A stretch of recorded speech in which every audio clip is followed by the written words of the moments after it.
जय हिंद दोस्तों। तो आज जो है इस सीरीज़ को हम आगे लेके चलते हैं और आज हम चैप्टर कवर करेंगे ह्यूमन हेल्थ एंड डिजीज़।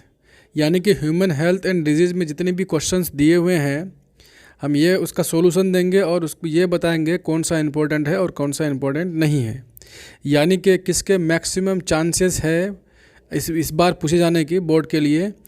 अगर आप बिहार बोर्ड से हो या फिर किसी भी बोर्ड से हो, सीबीएसई बोर्ड से हो, इसी में से क्वेश्चन आपका आएगा। ठीक है, तो यानी कि हमें इससे पता चलेगा क्वेश्चन का पैटर्न क्या होगा, उसी पैटर्न पे लिखना है। ठीक है, तो देखते हैं सबसे पहला क्वेश्चन क्या बोल रहा है। पहला क्वेश्चन दिया हुआ है, what are the various public health measures which you would suggest a safeguard against infectious disease. यानी इन्फेक्शियस डिजीज़ के अगेंस्ट आप मतलब उसे बचने के लिए क्या सजेस्ट करेंगे। तो जैसे कि अभी अभी आप लोग को पता ही होगा कि कोरोना के लिए क्या कर रहे थे, सोशल डिस्टेंसिंग कर रहे थे। ठीक है, और क्या कर रहे थे, आइसोलेशन में डाल रहे थे। और क्या किए उसके लिए वैक्सीनेशन किए। अरे यही सब ना पूछेगा, तो और क्या लिखना है, और दूसरा कुछ तो लिखना नहीं है। तो आपको इसी टाइप से आंसर बनाना है। तो ये जो है ये क्वेश्चन जो बहुत इंपॉर्टेंट क्वेश्चन है, हमें लगता है इस बार पूछेगा, मतलब ये क्वेश्चन पूछेगा। ठीक है, तो क्या होगा, तो पहला पॉइंट लिखा हुआ है कि public health measures are the measures taken to prevent and check the spread of different infectious disease. यानी सबसे पहले आपको चेक कराना है कौन सा डिजीज़ है, ये किसके कारण ये इन्फेक्शन हो रहा है। ठीक है, उसके बाद लिखा it is taken to lessen contact with infectious agent. इसका और क्या करना है, जो हेल्दी है उसको क्या करना है कि इन्फेक्शियस एजेंट जो है उससे दूर रहना है। उसके बाद अगला पॉइंट लिखा है, some of these preventive measure are as follows. यानी कि इससे बचने के लिए हमें क्या करना है, कुछ प्रिवेंशन दिया हुआ है। सबसे पहला दिया हुआ है आइसोलेशन करना है। क्या करना है, आइसोलेशन करना है। आइसोलेशन मतलब क्या होगा कि उसको अलग कर देना है सबसे, मतलब उसे उसके कांटेक्ट में किसी को नहीं जाना है जब तक उसको इन्फेक्शन है। ठीक है, अभी अभी आप लोग देखे ही होंगे कोरोना के केस में जो ऐसा हुआ है। तो पहला पॉइंट लिखा आइसोलेशन में क्या लिखा है it is prevent the spreading of airborne disease. जैसे चिकन पॉक्स हो गया, निमोनिया हो गया, ट्यूबरक्लोसिस होगा। देखो यहाँ भी एक क्वेश्चन बन सकता है कि चिकन पॉक्स, निमोनिया और ट्यूबरक्लोसिस में कौन कौन डिजीज़ है जो एयरबोर्न डिजीज़ है। तो इसमें रखना बोलना है ऑल दिस एबव। ये सारे के सारे क्या है, ये आपका ये एयरबोर्न डिजीज़ है। उसके साथ अगर कोरोना भी डाल दिया, कोविड-19, वो भी एयरबोर्न डिजीज़ है। ठीक है, तो आपको क्या करना है, इसको फैलने से बचने के लिए क्या करना है, आपको आइसोलेट हो जाना है। उसके बाद क्या करना है कि we isolate an infected person to reduce the chance of disease spreading. यही लिखा है। हम लोग को क्या करना है, हमें यह करना है कि जिसको इन्फेक्शन हुआ है उसको आइसोलेट कर देंगे। उससे क्या होगा, बाकी लोग जो है बाकी लोगों तक ये फैलेगा नहीं ये डिजीज़। उसके बाद बोलता है कि वैक्सीनेशन करना। क्या करना, वैक्सीनेशन करना है। तो वैक्सीनेशन कैसे करेंगे वो देखते हैं। It protect the body against communicable disease by administrating some agent that क्या लिखा है, impersonate the microbes in body. कहने का मतलब ये है, ये क्या करेंगे हम कि वैक्सीनेशन करेंगे। वैक्सीन क्यों करेंगे, जो कम्युनिकेबल डिजीज़ है। कम्युनिकेबल डिजीज़ किसको बोलते हैं, जो एक दूसरे को फैलता है उसको कम्युनिकेबल डिजीज़ बोलते हैं। उसके बाद बोलता है कि इसको फैलने के लिए हमें वैक्सीनेशन करना पड़ेगा, वैक्सीनेट करना पड़ेगा, यानी कि हमें वैक्सीन लेना पड़ेगा। उसके बाद लिखा है this help in riddling passive immunisation to the body. यानी कि हम जो वैक्सीन लेते हैं, ये वैक्सीन क्या करता है, हमारे बॉडी को पैसिव इम्यूनाइजेशन प्रोवाइड करता है। एक होता है एक्टिव इम्यूनाइजेशन, एक होता है पैसिव इम्यूनाइजेशन होता है। आप लोग तो जानते ही होंगे एक्टिव इम्यूनाइजेशन क्या होता है और पैसिव इम्यूनाइजेशन क्या होता है। ठीक है, तो उसके बाद क्या है, उसके बाद लिखा है कि वेक्टर इराडिकेशन। यानी कि जिस वेक्टर से बीमारी फैल रहा है उसको ही खात्मा करना, उसको ही ख़त्म कर देना। जैसे disease such as dengue, malaria. ये जो डिजीज़ है, डेंगू है, मलेरिया है, ये जो फैल रहा है इसको कैसे ख़त्म किया जाएगा, जो मच्छर से क्या हो रहा है, जो मॉस्किटो से ये डिजीज़ फैल रहा है उस मॉस्किटो को ही मार देना है। लिखा है that spread through vector can be prevented by ensuring a clean environment and checking the breeding mosquito, which is fascinated by regulating water and not letting it stagnate near stay मतलब जमा होना near residential area. कहने का मतलब ये बोल रहा है हमें क्या करना है, रेसिडेंटल के एरिया के अराउंड जितने भी छोटे छोटे गड्ढे हैं, नाले हैं, या फिर आपके घर में है, पानी जमा नहीं करना है। यानी पानी जमा नहीं करेंगे तो मॉस्किटो का अंडा जो है पानी में देता है, तो वो अंडा दे नहीं पाएगा पानी में। जब पानी में अंडा देगा नहीं, वाटर में अंडा देगा नहीं, तो उससे क्या होगा कि वो धीरे धीरे ख़त्म हो जाएगा। जब वो ख़त्म हो जाएगा तो वेक्टर बचा ही नहीं, तो वेक्टर बचा ही नहीं तो एक दूसरे में मलेरिया कैसे फैलेगा, डेंगू कैसे फैलेगा। तो इसी को लिखा है वेक्टर का इरेडिकेशन, मैंने वेक्टर को ख़त्म कर देना, वेक्टर को उड़ा देना। उसके बाद लिखा some other measures are periodic cleaning of cooler, यानी कूलर को भी क्लीन करना है क्योंकि कूलर में भी पानी होता है। And use of mosquito net and insecticides, यानी मॉस्किटो नेट यानी मच्छरदानी का यूज करना है, इंसेक्टिसाइड का यूज़ करना है यानी मच्छर को मारने के लिए। It can be also control by introducing लैक्सीवरस फिश जिसको बोलते हैं, जो है उसको गैम्बोसिया फिश बोलते हैं। क्या बोलते हैं? गैम्बोसिया फिश बोलते हैं। वो क्या करता है, यानी कि वो गड्ढे में जो होता है मच्छर के जितने मॉस्किटो के जो भी लार्वा होते हैं उसको खा जाता है वो, ठीक है। ये नाम भी लिखा है गैम्बोसिया अनपोन। They control the mosquito larva breeding in stagnant water. उसके बाद लिखा है maintaining public and personal hygiene, यानी पब्लिक और पर्सनल हाइजीन रखना है, यानी साफ़ सुथरा रखना है, ठीक है। Is one of the most important practice to prevent the spreading of infectious disease, यानी इन्फेक्शियस डिजीज को प्रिवेंट करने के लिए पब्लिक प्लेस को क्लीन करना है और पर्सनल हाइजीन रखना है। It includes maintaining the clean body, consuming heat and nutritious food, clean water, etc. Proper disposal of wastage, excreta, and disinfection of water reservoir are some of the measures that can be adopted as a part of public hygiene। तो इस तरह से जो है maintain रखना है। तो ये इन क्वेश्चन बहुत इंपॉर्टेंट है भाई, इसमें 3-4 क्वेश्चन घुसा हुआ, ठीक है। चलिए अगला क्वेश्चन बोल रहा है in which way has the study of biology help to control the infectious disease. ये उतना इंपॉर्टेंट नहीं है, देख लो, फिर भी हो सकता है पूछ, लेकिन इससे पहले वाला क्वेश्चन पूछेगा भाई। Biology is a vast field of science dealing with life form and their processes. It has help in controlling the infectious disease in the following way. यानी बायोलॉजी क्या है, बहुत बड़ा साइंस है। उसमें क्या करते हैं हम, इन्फेक्शियस डिजीज़ के कंट्रोल के लिए, यानी इन्फेक्शियस डिजीज़ को कैसे कंट्रोल करेंगे उसे पढ़ने के लिए हमें हेल्प करेंगे। यानी मानते हैं ऐसा है, क्या है, ऐसा क्या है, देखते complete eradication of fatal disease such as smallpox was possible with the use of immunisation scheme and vaccine. यानी other infectious disease such as diphtheria, polio, pneumonia etc have been successfully controlled with the use of vaccine, ठीक है। Treatment of several infectious disease have successfully been carry out with the use of antibiotic other drugs. ये biology की help से किया जाता है, यानी biology मतलब होता है लाइफ का स्टडी की बात कर रहा हूँ, ठीक है। अगला क्वेश्चन है, बहुत इंपॉर्टेंट है भाई, बहुत इंपॉर्टेंट है ये। क्या बोल रहा है, how does the transmission of each following disease take place. Amoebiasis, malaria, ascariasis, pneumonia. Amoebiasis किससे ट्रांसमिट होता है, तो फूड एंड वाटर से ट्रांसमिट होता है। अब मलेरिया जो मॉस्किटो से, anopheles mosquito, female anopheles mosquito malaria के लिए। एस्केरोसिस के लिए याद रखना, क्या रखना कि एग ऑफ एस्कारीज, यानी वाटर से, फूड से फैलता है, वाटर फूड। और निमोनिया होता है किससे, बैक्टीरियल डिजीज है, ठीक है।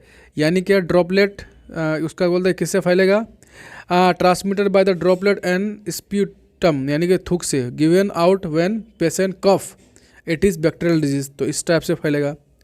इंपॉर्टेंट क्वेश्चन है भाई। 4 नंबर देखिए, what measure would you take to prevent water borne disease. भाई इंपॉर्टेंट है, ये इंपॉर्टेंट है 2 नंबर के लिए। क्या इंपॉर्टेंट है, 2 नंबर के लिए। Measure taken to prevent the water borne disease as follow. कैसे प्रिवेंट, क्लीन वाटर, पहली बात वाटर को क्लीन करके पीना है, ठीक है, साफ़ पानी पीना है। उसके बाद industry should be prohibited from discharging waste into the water body. जितने भी इंडस्ट्री है उसके वेस्ट प्रोडक्ट कहाँ पे फेंकता है, वाटर में फेंक रहा है, नदी नाला में फेंकता है, उसको रोकना है, उसका मतलब frequently cleaning and disinfecting the water tank and reservoir, यानी जिस टैंक का पानी पीते हैं उसको बार बार क्लीन करना है, साफ करते रहना है, ठीक है। ये है क्वेश्चन 2 नंबर का, पूछेगा इस पर। अगला क्वेश्चन है discuss with your teacher what does a suitable gene mean in the context of DNA vaccine. The term suitable gene is used to refer the particular section of DNA that can be altered in host order to synthesize the particular protein with attack and kill the specific disease causing entities। अगला question देखते हैं क्या बोल रहा है, ये इतना important नहीं है, ये है तुम्हारा जाके जेनेटिक्स का क्वेश्चन है, ठीक है। Name the primary secondary lymphoid organ, बहुत इंपॉर्टेंट है, बहुत इंपॉर्टेंट है, याद रखना। प्राइमरी कॉन्स्टिट्यूशन में प्राइमरी लिम्फाइड ऑर्गन क्या होता है, thymus and bone marrow. Thymus and bone marrow क्या होगा, ये वाला प्राइमरी लिम्फाइड ऑर्गन। बाकी जो बचेगा वो सेकेंडरी लिम्फाइड ऑर्गन। तो क्या क्या, माल्स यानी कि मुकोसल एसोसिएटेड लिम्फाइड टिश्यू, यानी मुकोसा लेयर में होगा, इंटेस्टाइन की बात कर रहे हैं। लिम्फ नोड होगा, स्प्लीन होगा, पेयर पिचेज होगा, पेयर पिचेज स्मॉल इंटेस्टाइन में होता है। तो ये सारा क्या है, सेकेंडरी लिम्फाइड ऑर्गन है। याद रखेंगे 2 चीज़, थाइमस और बोन मेरो, ये प्राइमरी लिम्फाइड ऑर्गन, जितना बचा हुआ है वो सेकेंडरी लिम्फाइड ऑर्गन, इंपॉर्टेंट है। इसको VBI मान लो, VBI मान लो तो इसको 7 number. Following are some well known abbreviations which have been used in this chapter expanded, यानी कि इसका फुल फॉर्म पूछ रहा है। माल्स का फुल फॉर्म क्या होता है, CMI का क्या होता है, एड्स का क्या होता है, नेको का क्या होता है, HIV का क्या होता है। बहुत इंपॉर्टेंट है, ये पूछेगा इस बार, लिख लीजिए, उसके बाद कमेंट कीजिएगा कि हाँ पूछा था, आप बोले थे तो, ठीक है। MALT mucosal associated lymphoid tissue बोलेंगे, CMI cell mediated immunity, AIDS acquired immunodeficiency syndrome, NACO national AIDS control organisation, HIV human immunodeficiency virus, ठीक है, पूछेगा। ये बहुत इंपॉर्टेंट था। इसमें भी बहुत इंपॉर्टेंट ये है, difference between innate immunity acquired immunity, active passive immunity में डिफरेंस करना है। इननेट क्या होता है, नॉन स्पेसिफिक नेचर का होता है, एक्वायर्ड स्पेसिफिक होता है। बाय बर्थ होता है क्या, इननेट होता है, और बर्थ के बाद जो इम्यूनिटी एक्वायर होता है उसको बोलते हैं क्या, एक्वायर्ड इम्यूनिटी, ठीक है। यानी बर्थ के बाद ऐसा वैक्सीनेशन से हुआ, किसी और रीजन से हुआ, तो वो हुआ एक्वायर्ड इम्यूनिटी। उसका बोलता है डिफरेंट बैरियर होता है इम्यूनिट का, इसमें है मेमोरी एंटीबायोटिक होता है, ठीक है। इस तरह से याद कर लेंगे, इसको भी याद कर लेंगे, ठीक है। ये वाला भी आपको याद कर लेना है। देखिए ये क्या बोल रहा है, एक्टिव इम्यूनिटी और पैसिव इम्यूनिटी। एक्टिव इम्यूनिटी और पैसिव इम्यूनिटी में डिफरेंस क्या है, in response to pathogen the body releases antigen, ठीक है, एक्टिव इम्यूनिटी। पैसिव में क्या होता है, to initiate immunity an antigen is injected, यानी कोई वैक्सीन लेके जो करते हैं उसी को बोलते हैं क्या, पैसिव इम्यूनिटी। और जब बाय बर्थ होता है उसको एक्टिव इम्यूनिटी बोलेंगे। ये स्लो होगा एक्टिव इम्यूनिटी और वो फास्टर होगा, ठीक है, याद कर लीजिएगा। भाई साहब ये क्वेश्चन तो भाई जितना पूछे हैं जितना अब तक बोले इंपॉर्टेंट है, उनमें सबसे ज़्यादा का इंपॉर्टेंट है तो ये क्वेश्चन है। ये डायरेक्ट फिगर देता है पूछने के लिए, मतलब बनाने के लिए देता है। आपको लिखना है, इसको लाइट चेन बोलते हैं, इसको हैवी चेन बोलते हैं, ठीक है। और ये दोनों क्या एंटीजन बाइंडिंग साइड है ये। और यहाँ पे जो बॉन्ड बना हुआ है ये वाला 2 सल्फर की भी डाई सल्फाइड बॉन्ड बना हुआ है, क्या है, डाई सल्फाइड बॉन्ड बना हुआ, याद रखिएगा, पूछेगा ये इस बार, ठीक है। क्योंकि ये 2018 में पूछा था तो 23 में पूछना लाजमी है, क्योंकि 2-3 साल से नहीं पूछ रहा है इसको, तो इस बार पूछेगा, मतलब पूछेगा, ठीक है। यह स्ट्रक्चर याद रखिएगा आप। अगला क्वेश्चन है what are the various route by which transmission of human immunodeficiency take place. देखिए ये भी इंपॉर्टेंट ही है, लेकिन उससे ज़्यादा इंपॉर्टेंट है, बोल रहा है सॉल्यूशन में, the various route of which transmission of human immunodeficiency, यानी HIV का ट्रांसमिशन, यानी एड्स कैसे कैसे हो सकता है वो वाला देख लेते हैं। पहला क्या होगा, sexual relationship with personal infected person, यानी कि अगर सेक्सुअल रिलेशनशिप बनाते हैं जिसको इन्फेक्शन है तो आपको जो है मैक्सिमम चांस है कि HIV हो। और दूसरा organ transplantation from the infected person, यानी इन्फेक्टेड पर्सन का आप अगर ऑर्गन लेते हैं तो आपको एड्स हो जाएगा। अब ट्रांसफ्यूजन में contaminated blood product and blood, यानी कि ब्लड का ट्रांसफ्यूजन से भी होता है। वो ब्लड जो है जैसे कि आप ड्रग्स लेने वाला होता नहीं, ड्रग्स लेने वाला जो इंजेक्शन लेता है, इंजेक्शन लिया तो जैसे 2 दोस्त है, जिस एक दोस्त को इन्फेक्शन है, ठीक है। और दूसरे को इन्फेक्शन नहीं है, अगर पहला इन्फेक्शन वाला दोस्त इंजेक्शन लिया, फट से वही इंजेक्शन आप ले रहे हैं तो आपको भी यहाँ से ट्रांसमिशन हो सकता है। और दूसरा क्या होगा, मदर प्लासेंटा से आपको हो सकता है, मतलब बच्चे को हो सकता है। ये है इंपॉर्टेंट क्वेश्चन। अगला है what are the mechanism by which AIDS virus causes deficiency of immune system of the infectious person. ये 5 नंबर के लिए आएगा तो आएगा, नहीं तो नहीं आएगा ये क्वेश्चन, ठीक है। ये 5 नंबर के लिए आप पढ़ लीजिएगा, ठीक है। लंबा वीडियो हो रहा है इसीलिए आप पढ़ लीजिएगा। ये देखिए, ये बोल रहा है कि how is the cancerous cell differentiate from the normal cell. ये है तुम्हारा जाके 3 नंबर का क्वेश्चन का, ठीक है। 3 नंबर यानी डिफरेंस लिखना पड़ेगा कैंसरस सेल और नॉर्मल सेल में, ठीक है। इसमें ये वाला पॉइंट बहुत इंपॉर्टेंट है, ये वाला पॉइंट बहुत इंपॉर्टेंट है, ठीक है। एक बार पढ़ के देखते हैं। As this do not possess the property of contact inhibition. इसमें कॉन्टैक्ट इनहिबिशन नहीं होता, ये पॉइंट एकदम डिनोट कर लीजिए। कॉन्टैक्ट इनहिबिशन कैंसरस सेल में नहीं होता है। They keep dividing forming a cluster of cell. अगला देखो, इसमें कॉन्टैक्ट इनहिबिशन प्रॉपर्टी होता है नॉर्मल सेल में, ठीक है। अब बोलता है they stop dividing once they come touch with the other cell, यानी अदर सेल के कॉन्टैक्ट में आ जाएगा तो वो डिवाइड नहीं करेगा। और अब बोल रहा है कि cancerous cell do not experience differentiation, experience differentiation after attaining growth.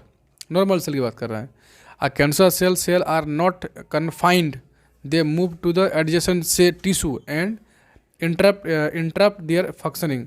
Cancer cell होगा तो अब बगल वाले सेल का फंक्शन को इंटरप्ट नहीं करेगा क्या? बिल्कुल करेगा। The cell confirm the specific location, ये चीज़ है। Explain what is mean by metastasis.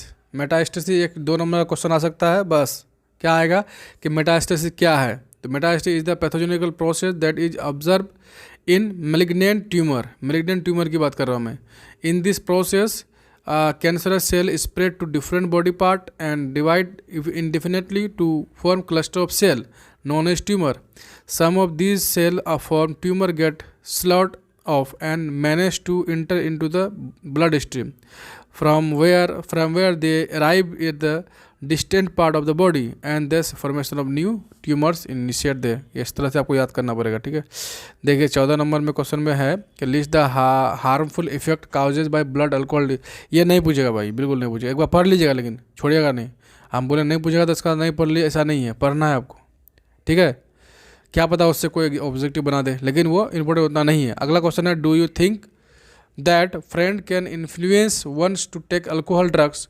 If yes तो how many one protect himself herself from the each influence. ये भी नहीं पूछेगा लेकिन एक बार पढ़ लीजिएगा, ठीक है। 16 नंबर बोल रहा है why is it that once a person start taking alcohol और drugs it is difficult to get rid of habit discuss. ये देखिए, ये क्वेश्चन पूछे या ना पूछे आप पढ़ना है। मतलब कह रहा है कि आप अगर क्या कर रहे हैं, अल्कोहल या ड्रग्स लेना स्टार्ट कर देते हैं तो आपके लिए जब आदत बन जाती है तो उसे छोड़ना बहुत मुश्किल है। क्यों मुश्किल है ये आपको डिस्कस करने वाला टीचर से, ठीक है।